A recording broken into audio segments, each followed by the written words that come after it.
Hello. Each week I am answering the questions that you put to me based on attachment styles.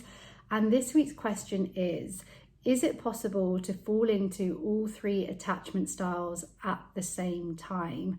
And the answer is yes. I mean, not in the exact moment at the same time, but yes, you may see yourself across the different styles. You can move between how secure you feel, avoidant you feel, and anxious you feel. Okay, so yes, you can move between them.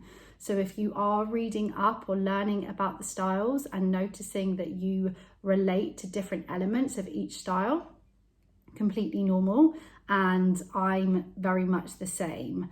What you might well find is that you have a primary attachment style that you can relate to. That's what I would say is when people come to work with me or find me, it's usually because there is one of the insecure attachment styles that they relate to the most, that's causing them the most upset and the most distress. But then when you look deeper, you can start to see that maybe certain people bring out a sense of avoidance in you or anxiety.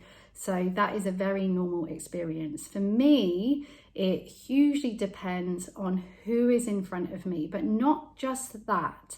This is the part that can sometimes surprise people. And I actually really love to work on this with people because it can be quite like groundbreaking.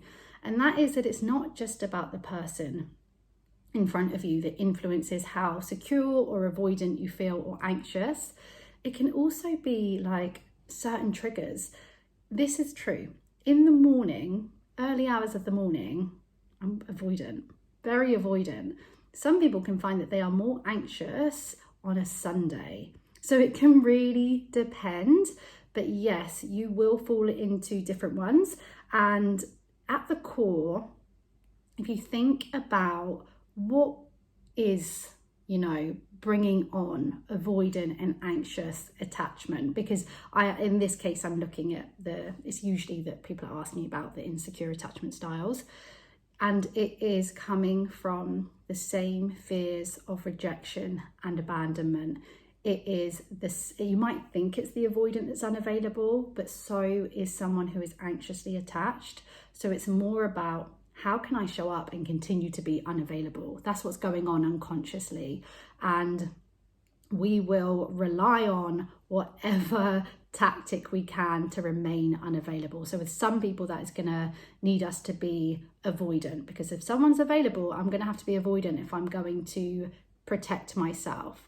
But if someone's unavailable, I'm safe to chase them and say that I want this. So yes, in answer to the question, you can fall between the different attachment styles. Do not judge yourself. You meet yourself where you are. I'm here to help you with that.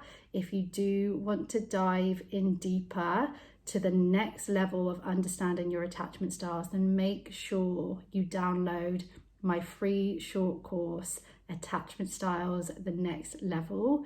I've done my best to make it as personal as possible for you, so that you can continue to go to the next level of your healing journey, of overcoming your own attachment wounds, so that you can get in touch with your most secure self. It is possible, I promise you that. Do not forget, you're enough, you are lovable, you are so worthy, and you are irreplaceable.